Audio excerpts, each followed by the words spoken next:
Although let me just stand up for the drivers, man. How is driving not a skill? How is driving not a major skill? I don't know. You and I perhaps can drive a small car to and from daily to work and whatnot. But driving trucks to deliver food, medicines, resources, tools of the country, it takes some skill to drive those type of trucks. So I don't think anyone can just do that. And then also looking at the medical ramifications, some of it, like for a guy like me, I got a flat foot. So it would be difficult for me to fly international flights. Maybe I may fly small flights, 30 minutes or so, but I won't fly longer than that perhaps, or I may not.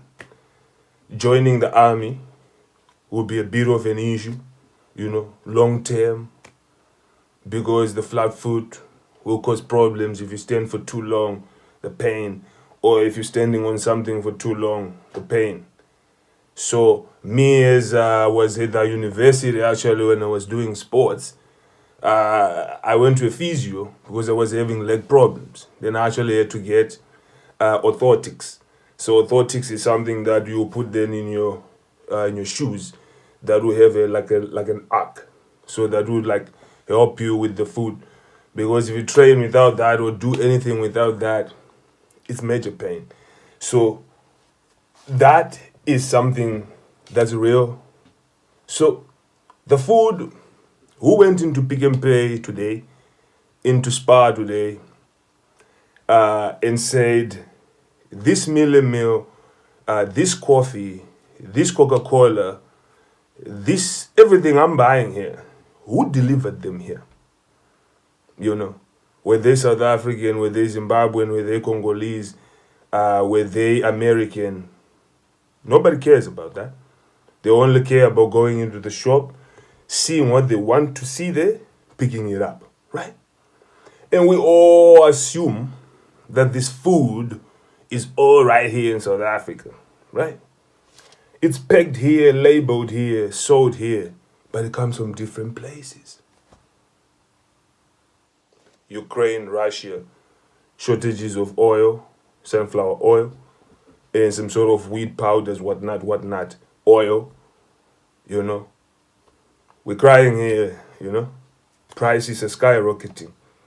So the drivers are important on a lot of factors, which I'm going to be addressing to y'all right now. Because in Africa, we always have good people. We lose them. We saw Brexit came. Brexit happened. They lost a lot of drivers from the European state. So now these drivers have to apply for visas. And they were to be given, I think, 6 months visas, some of them back in the day when I was checking on those things. So you find that some of them were not taking that because 6 months driving under the conditions and stuff. So there's a lot of shortage. So UK right now, they're busy hiring drivers.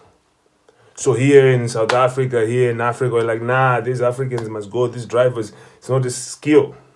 Meanwhile, UK is like, come here. So we're losing these good drivers. One day, you and I, we go in the shop. Where is this? It's not here. What happened? There's no one to bring it here. But what do you mean there's no one to bring it here? There's no drivers. Oh, by the way, we are fighting with that country. We're fighting with that country. We're fighting with that country. You see where we're going, Africa? Bad. So there were food shortages, fuel shortages, when that happened, when Brexit happened. So the UK have to hire, negotiate, So drivers are leaving Africa anyway. Good drivers, professional drivers who make sure that when we go to the chemist, everything is there. When we go to the mall, everything is there.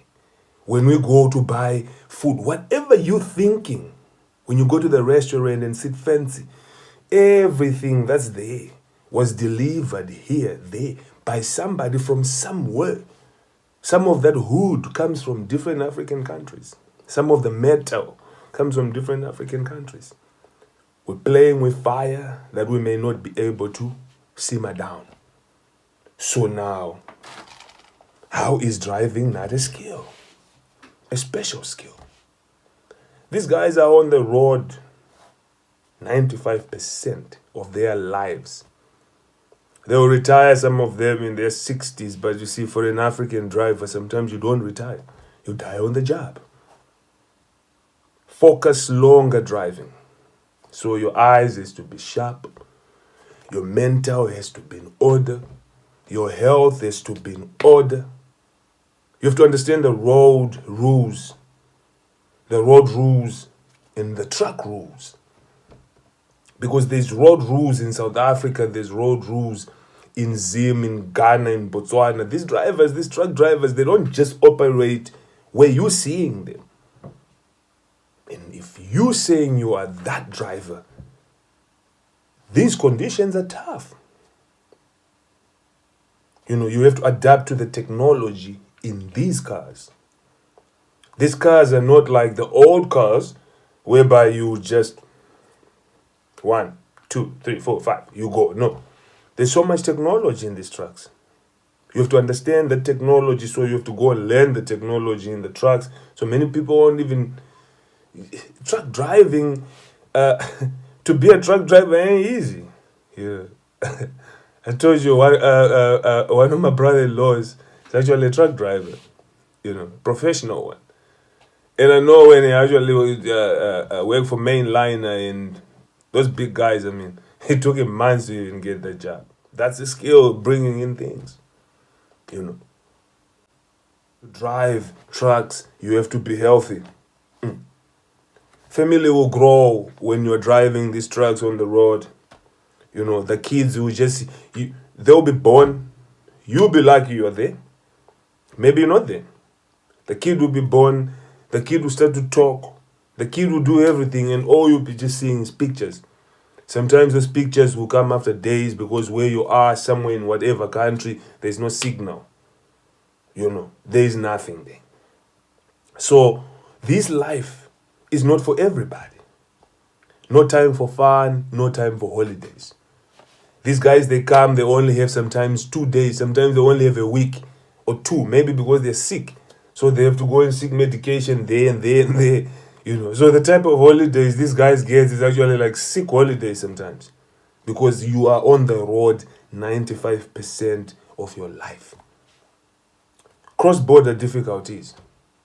You go on one border, there's buses. I don't know if anybody has been at the border or our African borders, but there's like sometimes 20 or 30 buses and some are coming. So they have to clear, so everything has to be dumped out of the bus. They have to search everything. And the trucks, they've got their own line, which is like God knows how many trucks. So for the truck to clear, sometimes when it has goods, it will take about 4-5 days, depending on whatever paperwork, sometimes longer. 10 you had sometimes when we had border issues. Trucks were there 1 week, 2 weeks on the border. But this is not even the problem. When you're going into, say, Mozambique, you're going to have to deal with the Beitbridge border, then you also deal with the Mozambique border. But if you're going all the way to Malawi, you still have to deal. So, borders. So these guys, are gone for a month, 2 months out of the country. If they come in, they go. So people must understand, these are not jobs that anybody can do. I don't even want to be a truck driver. It's not something for me. It's tough. The climate conditions, the diseases, you have to adapt in different countries. As deep as you go into Africa, there's a lot of mosquitoes and whatnot there. So some of these diseases, we don't have them here. So the problem now is, someone goes there, they don't adapt to the climate. What happens? So, goods have to be delivered on a schedule, in time.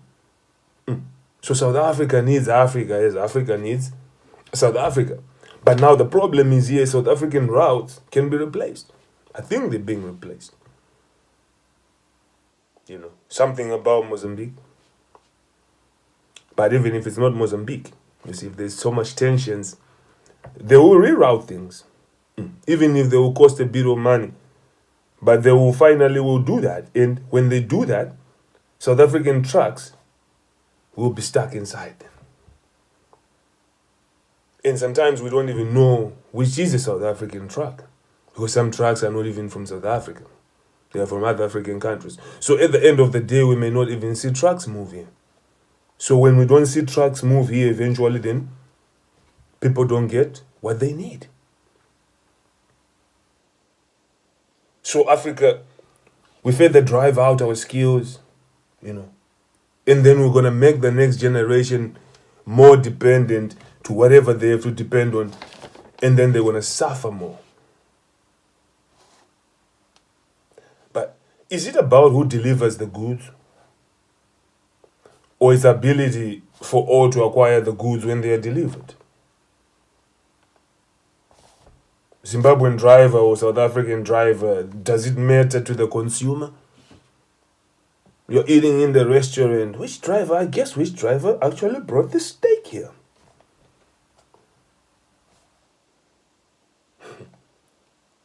What if the food we eat comes from some of these countries? Who goes to get it and deliver it here for us? Or deliver it there for them? Africans cannot make Africans suffer. There has to be reasoning. People are being set up, or they're setting themselves up for deeper pain, hunger, and eventually chaos. These drivers, to me, they are like soldiers. They play a public role. They fight day and night, working to deliver food for the country, for countries, not only individuals. That's what soldiers do. These guys are soldiers. If both roles stops, then we're all vulnerable.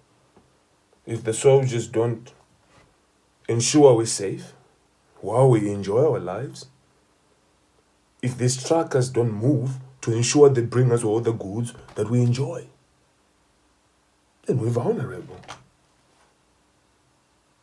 Soldiers work together on borders, so the same as the truckers.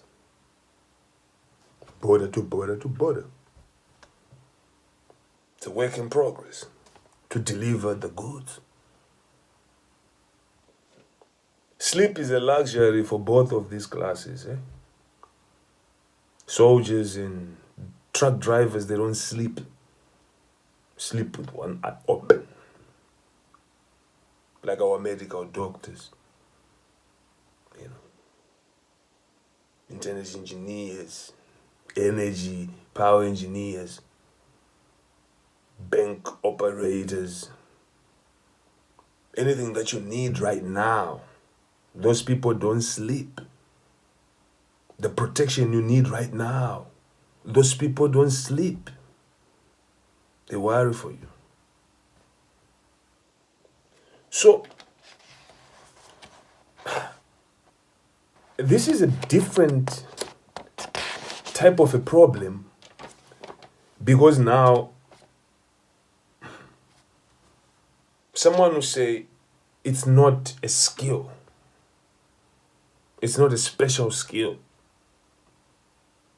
How is it not a special skill to drive a car? I beg to differ. It's a very special skill. Brexit taught us that truck drivers are important. One day I don't have medication. One day I may not be able to actually do anything. Even those car parts we want, they're delivered sometimes in a different country. Then they have to be brought out here. So people who just then go back into third world, third tier, or whatever, the past then. So we're moving nowhere slowly in Africa. And while we focus on everything, forget that he's a Zimbabwean driver. Just think about a professional truck driver and what he does and what he brings. Because if you're going to think about him as I can also drive my car, but even getting a license is not easy. To get a license, I mean, you have to go first, a book. Then you have to go and write your learners, provided you pass. Many people don't even pass the learners. You go there like 3-4 times. When you pass your learners, then you're gonna book. No, actually, you pass your learners, then you start to drive, and you learn. You're starting to learn now to drive and whatever. Then you book your driving. You book your driving. Then you go after 3 months or so. Then you go and you get tested. Provided you pass, then so it's a process. For me, it was I think 3, 4, 5 months process. That's just for a normal car. For truckers, they have to go under extra scrutinies and whatnot, and will we find ourselves one day in Africa with no food, medication, tools, anything? Because something cannot come here and no one can move it around Africa because it's we can't even live no more in it. We have to reason. We have to reason. I mean, if truck drivers have got valid papers and permits, let them drive, let them solve people's lives. Let them solve your lives. If you want to drive, go drive. Be responsible. Move around Africa. Because the problem is, a lot of our people don't move around to meet family. So then we are stuck with this me thing, but the world is developed. We have to adapt with it, allow it to grow, and not have fear. Understand America, understand Canada. They want migrants there. Why is that? Because they know that the migrants' work ethic and whatever is not like theirs. So they just learn to bond it and merge it and make it work better for the country. You don't hear in Canada people speaking more about these differences, or in the US or in Germany. Collective working together. So South Africa always been great then. Why? Because people always work for the betterment of South Africa, not for the betterment of somebody. So even the unfavored people, the domestic workers, the gardeners, the waiters and whatnot, they made South Africa beautiful. Because all that work made the country's economy boom. And most of these people, they didn't even enjoy this money. So I think it's time we start to look at, are we really going about attacking everyone correctly? And where will this leave us? Forget about them being Zimbabweans. Think about just in a scenario whereby trucks don't move and nothing can come in or go out. How long up until we run out of whatever it is that we have in before we may need something that's out? Let's think about it. Drivers, to me, are a special character. Those who drives food logistics of the countries. Tools that we need for everyday life. Doesn't matter which part of Africa, where they're coming from, those things, as long as they arrive here and they serve the purpose of feeding and ensuring all our people are happy, I'm happy with that. Hence why that is a special thing.